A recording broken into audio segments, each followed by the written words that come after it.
Madame, Monsieur, bonjour et soyez les bienvenus dans cette nouvelle édition de votre journal de 15 heures dont tels sont les principaux faits.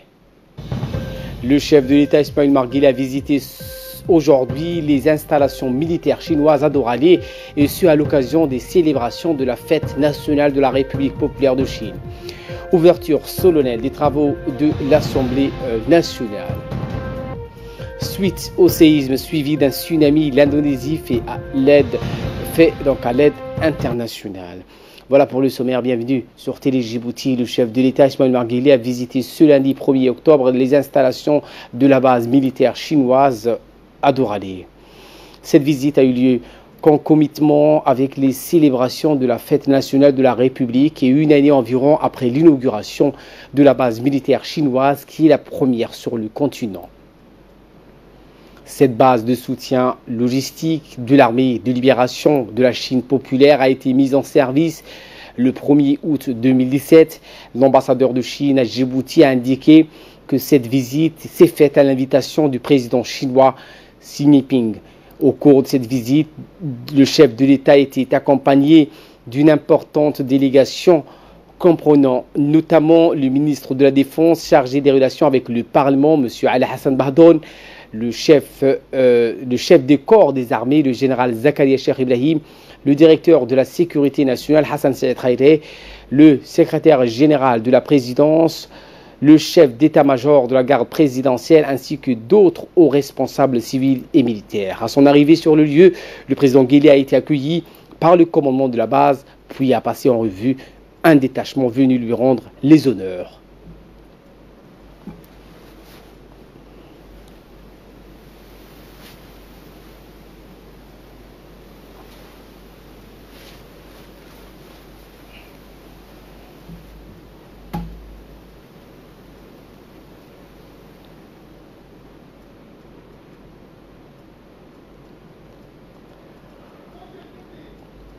Aussitôt après ces honneurs rendus, le président Guelleh et sa suite se sont rendus à la salle de conférence de la base où un officier supérieur leur a exposé la mission de la base et ses moyens.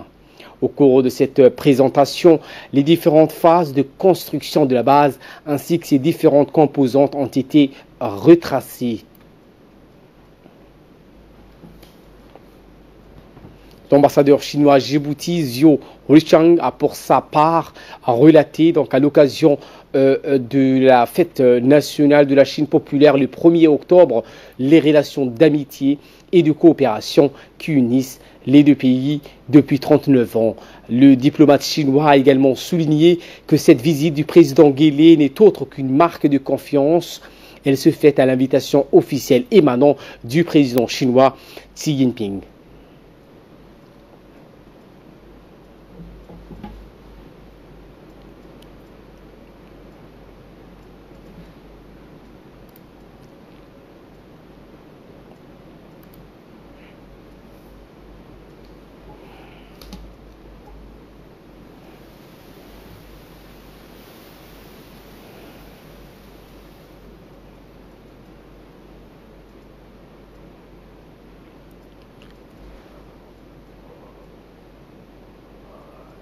International d'exercice conjoint d'évacuation et protection des ressortissants chinois et de secours d'urgence, ainsi que d'assurer les missions conjointes de la Chine avec les autres partenaires de maintien de la sécurité des voies stratégiques internationales.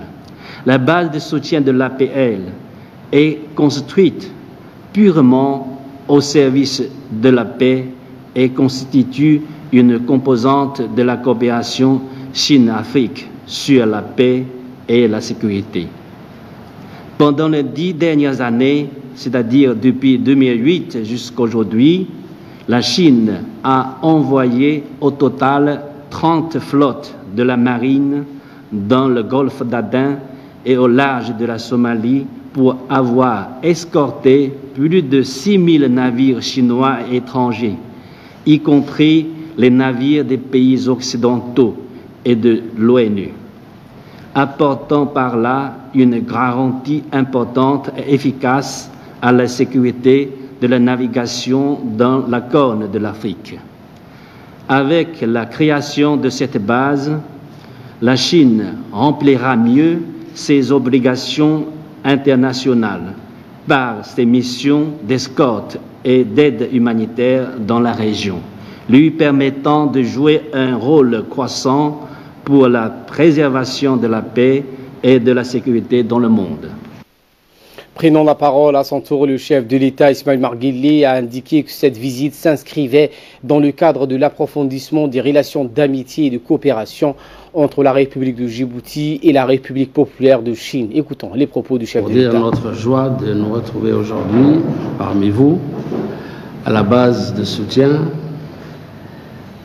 de l'APL et surtout c'est la fête du 1er octobre. C'est une coïncidence ou c'est voulu, je ne sais pas, mais c'est ma chance. Je pense que c'est... Vous avez un rôle important à jouer ici, non seulement pour la Chine et Djibouti, mais pour la communauté internationale. Vous avez cité les nombres de sorties et d'escortes que vous avez effectué pendant ces 2 dernières années. Et cela démontre le rôle crucial que joue la Chine dans la sécurisation et la paix internationale. Nous savons que les gros effectifs, n'est-ce pas, des casques bleus des Nations Unies sont chinois. Cela aussi renforce, n'est-ce pas, votre position ici. Et nous voulons seulement vous assurer de notre solidarité, et de notre amitié. Et le séjour dans un nombre important de nos amis chinois à Djibouti aussi renforce notre position de pays d'échange et de rencontre. Pour cela, nous vous soutiendrons toujours et vous avez notre solidarité. Merci. Bonne fête. La rencontre a été suivie par la signature du livre d'or de la base militaire chinoise où le chef de l'État a tenu à écrire quelques mots sur l'approfondissement des relations d'amitié et de coopération entre les deux pays. La visite du président Guelleh au sein de cette infrastructure militaire a coïncidé avec le 69e anniversaire de l'avènement de la Chine populaire. Il est à noter que l'émission de la base chinoise consiste à soutenir les opérations navales chinoises dans l'océan Indien et plus largement au Moyen-Orient ainsi que les missions de maintien de la paix des Nations Unies.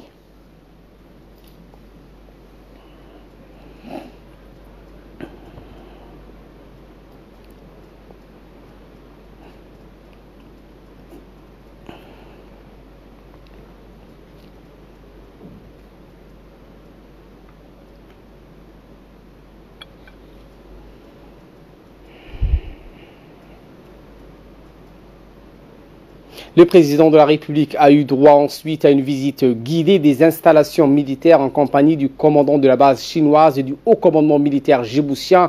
Plusieurs bâtiments composent cette base qui est opérationnelle depuis plus d'1 an dans un hôpital et des structures sanitaires de dernière génération avec des équipements dernière cri.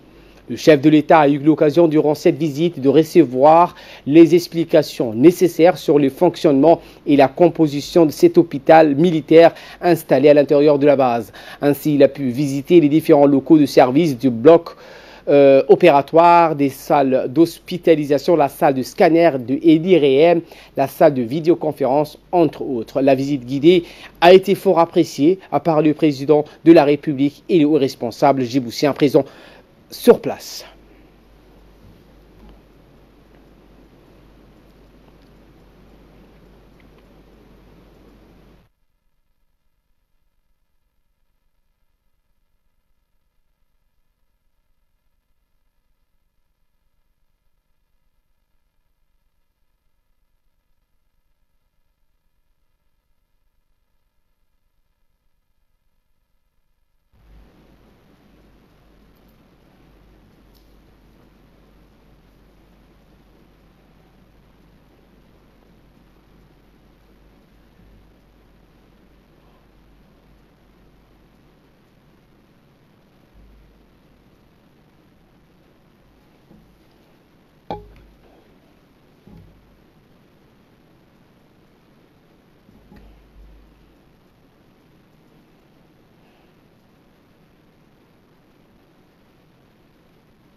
Eh bien, le chef de l'État a en outre confié ses impressions à la presse sur l'importance de cette infrastructure militaire.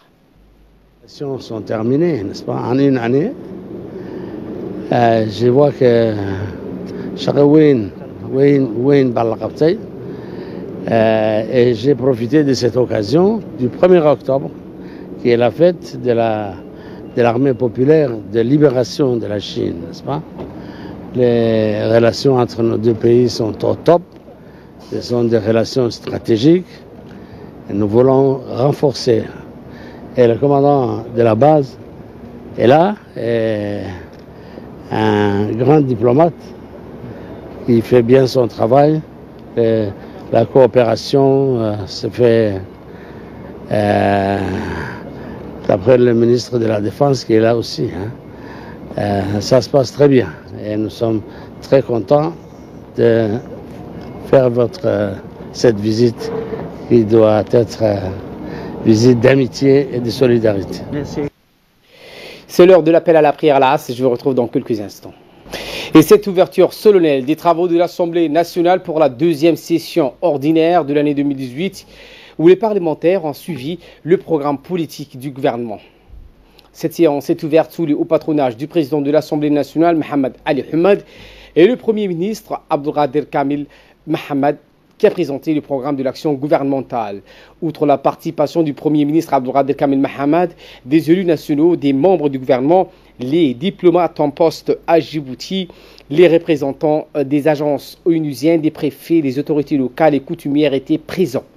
En amont de l'ouverture de cette séance, le président de l'Assemblée nationale, Mohamed Ali Hamad, a demandé à l'ensemble des personnalités présentes dans l'hémicycle d'observer une minute de silence à l'endroit de la jeune Mahado, vulgairement assassinée dans la région d'Ali Sabié, et à toutes les femmes du monde entier victimes d'atrocités et de violences. Sans oublier aux victimes des récents affrontements qui sont donc survenus à Diredewa en août dernier.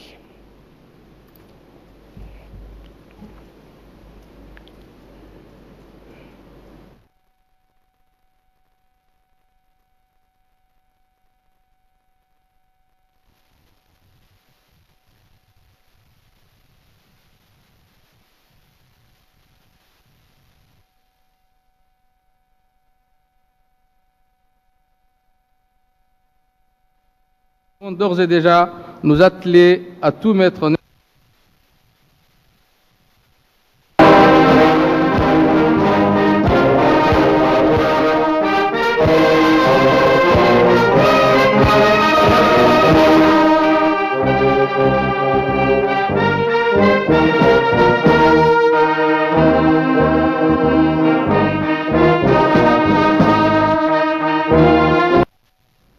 Véritable temps fort de la journée, celle-ci a été marquée par les interventions du président de l'Assemblée nationale et du Premier ministre. Écoutons les propos du président de l'Assemblée en premier. Cette rentrée parlementaire est donc pour moi l'occasion de vous souhaiter un bon retour sur le banc de l'hémicycle. Honorables députés, chers collègues, pendant l'intercession, chacun d'entre vous a pris le temps de se ressourcer auprès de ses électeurs. Chaque parlementaire a sillonné sa circonscription pour exercer pleinement son mandat.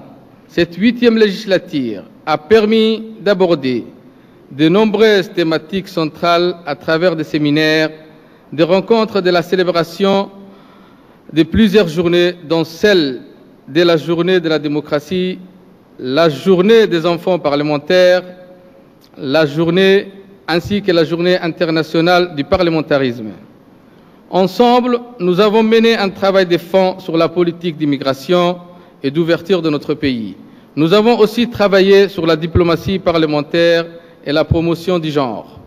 À propos de cette dernière thématique, je suis heureux d'annoncer la fondation très prochainement d'un caucus genre, puisque la représentation nationale compte aujourd'hui 27% des femmes députées. Cette avancée majeure s'inscrit parfaitement dans la politique du chef de l'État, son Excellence M. Ismaël Omar Guelleh, qui a œuvré depuis toujours pour la promotion des femmes en renforçant leur présence au sein de l'appareil de l'État et dans l'ensemble des institutions publiques. Par la suite, le Premier ministre a scindé son intervention sur la politique gouvernementale et ses grandes actions en plusieurs thèmes, dont la politique intérieure, la politique régionale et les attentes des Djiboutiens. À l'occasion de l'ouverture de cette session parlementaire, je voudrais rappeler les événements importants qui se sont succédés cet été. À cette occasion, j'attirais votre attention sur le travail quotidien du gouvernement qui permettait de rendre notre nation plus forte et plus unie. À la demande du chef du gouvernement, cet objectif a pu être atteint grâce aux actions qui ont été menées simultanément. Je disais aussi dans ce discours que l'engagement du chef de l'État pour transformer notre économie et notre société fera que chaque Djiboutien, avec ses différences et ses similitudes, se sentira djiboutien avant tout. Or, il y a 2 mois environ, nous avons vérifié que ceci était bien réel lorsque des éléments incontrôlés se sont attaqués à une partie de la population. Ce sont tous des Djiboutiens qui se sont sentis attaqués. Cette réaction est aussi vive si on agresse un Djiboutien sur nos frontières ou à l'étranger. Je dirais même plus, que la nation djiboutienne s'est révélée dans le regard de ces petits groupes. Pour eux, il n'était pas possible de faire la différence entre ce qu'ils voulaient cibler initialement et les autres composants de la société djiboutienne. Chacun de nos compatriotes qui se trouvaient à l'étranger a pu le ressentir, car tous se sont sentis menacés. C'est fort de cette unité nationale que le président de la République, avec sagesse, mais sans faiblesse, a su imposer son point de vue pacifique à tous les responsables de la politique régionale. Lorsque des changements politiques et diplomatiques ont eu lieu, il voulait que la paix soit globale dans toute la région. Son charisme et son rôle politique constant de serviteur de la paix dans la Corne de l'Afrique ont permis de convaincre tous les nombreux interlocuteurs qui se sont succédés auprès de lui dans des rencontres bi- et multilatérales. L'IGAD, outil de développement économique et de discussion, a permis d'être l'outil majeur de dialogue pour la réussite de l'instauration d'une paix globale. Le travail dans ce sens continue car la recherche de la paix ne tolère aucun relâchement. Et toutes les bonnes volontés sont les bienvenues. Bien évidemment, sur les réseaux sociaux, c'est la même qui avait prédit des bouleversements il y a quelques années, lorsque certains pays amis arabes ont eu des mouvements populaires extrémistes, ont encore annoncé le chaos pour Djibouti et l'isolement pour notre pays. Certes, nous savons qu'ils ne souhaitent que des larmes et du sang pour le peuple. C'est cela leur programme politique. Mais aujourd'hui encore, la sérénité règne à Djibouti. En relation avec ce moment un peu difficile que nous avons vécu au mois d'août, je veux saluer le calme et le professionnalisme de nos forces de police et de gendarmerie. Elles ont démontré que toutes, unies et coordonnées, elles ont su faire face aux défis qui les attendaient. Dans la deuxième partie de son intervention, le Premier ministre est revenu sur la problématique du développement social et sur les différentes préoccupations de la population djiboutienne en ce moment avec la santé, l'éducation, les problèmes de transport urbain et notamment l'emploi. Une autre préoccupation du moment pour nos concitoyens est bien sûr la rentrée scolaire. Le ministre de l'Éducation nationale est bien rodé sur cette question. Les discussions familiales ont porté sur les uniformes scolaires. Le but recherché par le gouvernement est de réduire les différences vestimentaires qui peuvent être ressenties par les enfants. Le gouvernement sera aux côtés des plus pauvres. Cela est déjà fait dans d'autres domaines. Cette politique de solidarité et d'action sociale sera poursuivie par le ministère en charge de la solidarité. Le gouvernement a au tout début répondu à la nécessité urgente de vouloir scolariser tous nos enfants. Il faut maintenant répondre à l'obligation d'obtenir une plus grande et plus efficace qualité de notre enseignement. Un plan commun sera établi pour l'implantation de nouvelles écoles et de postes de santé. en fonction notamment des ressources en eau et électrique. Il existe aujourd'hui un désagrément qui est de plus en plus croissant pour la population, c'est celui qui concerne les transports urbains. Dans ce domaine également, un comité interministériel a déjà été mis en place pour améliorer la situation. En effet, les projets de lotissement sont de plus en plus nombreux. Les distances à parcourir sont plus longues. Le gouvernement en est bien conscient et a pris à bras le corps ce dossier pour que les habitants de Balbala et ses extensions soient mieux desservis. Le département en charge de l'urbanisme préparera un code de l'urbanisme prévoyant l'aménagement de la ville et l'accès social à la propriété, constante préoccupation commune à la fois de la population et du gouvernement. De nombreux programmes de construction sont en cours d'achèvement. D'autres vont être lancés et d'autres sont en préparation. Dans cet esprit de vouloir fluidifier le trafic, il est aussi important que le parc automobile ne soit pas vétuste. L'importation des véhicules de plus de 8 ans est interdite maintenant. À propos de ce comité ministériel, comme d'ailleurs tous ceux que j'énoncerai dans ce discours, je veux préciser qu'il ne s'agit pas d'un comité temporaire qui se réunit pour initier une solution à un problème.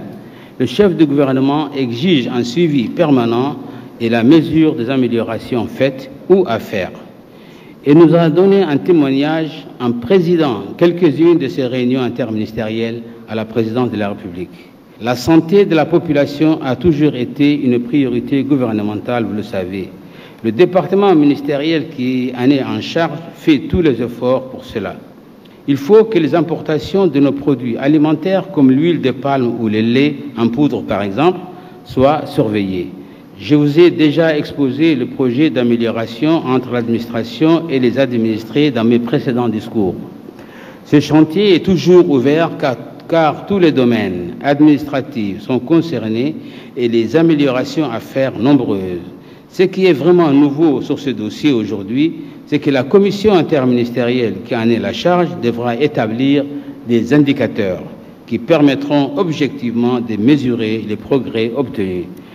Le gouvernement suivra en relation avec les associations des handicapés les progrès faits à ceux à accomplir pour leur mieux vivre, pour qu'ils vivent mieux.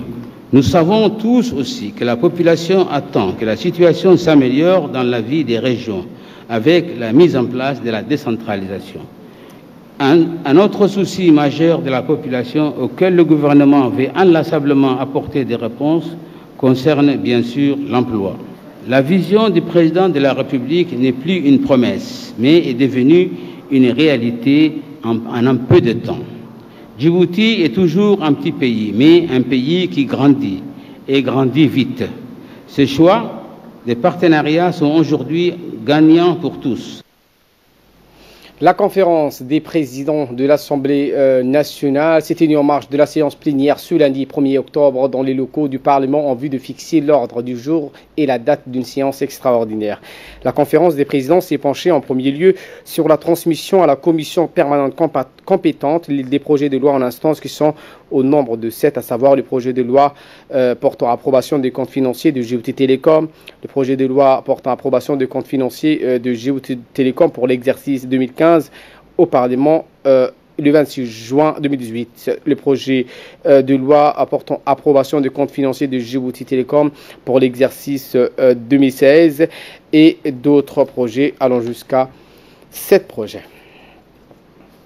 La Chambre de commerce de Djibouti a tenu aujourd'hui sa deuxième réunion, sa deuxième réunion d'information pour la participation de la deuxième édition de la Foire internationale de Djibouti qui aura lieu du 3 au 10 décembre de cette année au Palais du Peuple. Plusieurs opérateurs économiques locaux et étrangers ont participé à cette réunion dirigée par le président de la Chambre de commerce, Youssouf Moussa Dawali.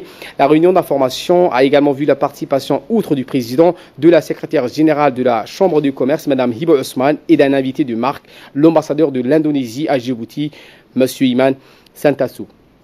En effet, la première édition en décembre 2017 a été un événement succès sans précédent à Djibouti et a suscité un engouement massif de la part des entreprises, mais également du grand public. Donc, dans une interview que nous a accordée l'ambassadeur Iman Santoussou, a indiqué la réussite de cet événement.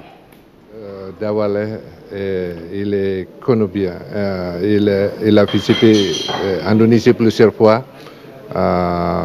Il a visité Foire d'Indonésie 2-3 fois, je crois. Et nous avons discussion avec M. Dawaleh concernant comment l'organiser, la Foire de Djibouti. Il a beaucoup d'expérience. Je crois que l'année dernière, il a visité Indonésie pour voir comment organiser la meilleure foire à Djibouti. De son côté, le président de la Chambre de commerce de Djibouti, Youssouf Moussa Dawaleh, n'a pas manqué d'exposer les tenants et aboutissants de cette réunion d'information et a appelé au passage aux opérateurs économiques de la place à venir s'inscrire le plus tôt possible pour exposer leurs produits ou services lors de la tenue de la seconde édition de la foire qui aura lieu du 3 au 10 décembre prochain. Réunion de travail que nous avons eue dans le cadre de la préparation de cette foire internationale de Djibouti, qui est un événement important pour le secteur privé, pour le pays et pour l'ensemble des opérateurs qui viennent de l'étranger comme de Djibouti. Donc il fallait qu'on donne certaines informations qui se sont posées, qu'ils ont surtout communiquées à la direction de la Chambre, et nous souhaitions informer davantage pour qu'ils puissent connaître davantage aussi les modalités de participation ou les modalités d'enregistrement qu'il est nécessaire. C'est la raison pour laquelle nous avons organisé cette journée d'information, mais aussi la délégation indonésienne conduite par l'ambassadeur Iman et son staff qui sont venus d'Addis Abeba pour présenter la foire de l'Indonésie qui se passera à Jakarta. Nous avons pu coupler ces deux événements pour qu'ils puissent être une interaction entre la Chambre de commerce de Djibouti et les différentes, je dirais, institutions du secteur privé et de leur ambassade indonésienne. Nous avons ensuite recueilli les impressions des hommes et femmes d'affaires qui ont participé à la réunion d'information. Je suis Elena Rizzo et je suis ici parce que je représente la société Zvamch à Djibouti. Je suis très satisfaite et très contente de cette matinée. Et nous avons déjà participé l'année dernière à la première foire qui s'est tenue à Djibouti. Et bien sûr, nous allons participer encore cette fois. Nous sommes très contents. Nous avons constaté l'année dernière la réussite de cette manifestation parce que nous avons vu vraiment un grand afflux d'opérateurs économiques qui sont venus nous voir, qui ont pu visiter cette foire. Et donc nous sommes persuadés que largement cette année nous aurons beaucoup plus d'opérateurs. De là, nous passons aux nouvelles à travers le monde avec Fardous Hussein qui nous a rejoint sur ce plateau. Bonjour Fardous. Bonjour. Eh bien, à la Cour pénale internationale de La Haye, l'ancien président ivoirien Laurent Gbagbo compte déposer une demande d'acquittement afin qu'il ne soit pas inculpé de crimes de guerre ou crimes contre l'humanité. Eh bien, Ali, après 2 ans de procès, la défense estime que le procureur de la CPI n'a pas été en mesure de prouver les accusations. Elle demande donc un non-lieu total, un jugement d'acquittement pour les charges et pour tous les modes de responsabilité, ainsi que la libération immédiate de Laurent Gbagbo. Donc, s'il n'est pas inculpé de crimes contre l'humanité, Laurent Gbagbo pourrait quitter la prison après avoir passé 7 ans en détention. Le premier ex-chef d'État remis à la Cour pénale internationale, Laurent Gbagbo, est jugé Ali pour crimes contre l'humanité présumés commis pendant la crise post-électorale de 2010 et 2011 qui a fait des milliers de morts en Côte d'Ivoire. Le gouvernement indonésien a lancé un appel à l'aide internationale, Fardous, après le séisme et le tsunami qui ont frappé l'île. Eh bien, Ali, Jakarta attend les aides de plusieurs pays après le séisme et le tsunami qui ont tué au moins 832 personnes sur les îles de Célèbre. Sur place, les ONG peinent à trouver et donc à parvenir à l'aide de première nécessité. Le gouvernement indonésien, comme vous l'avez dit, a lancé ce matin, 1er octobre, un appel à l'aide internationale à la suite du tremblement de terre et du tsunami qui ont frappé les îles de Célèbre. Selon les agences nationales de gestion des catastrophes, des dizaines, voire des centaines de victimes restent piégées sous les décombres, mais surtout les secours peinent encore à atteindre des zones les plus reculées du pays. Merci Fardous Hussein pour ces éclairages et merci à vous de nous avoir suivis. Très bon suivi des programmes sur Télé Djibouti.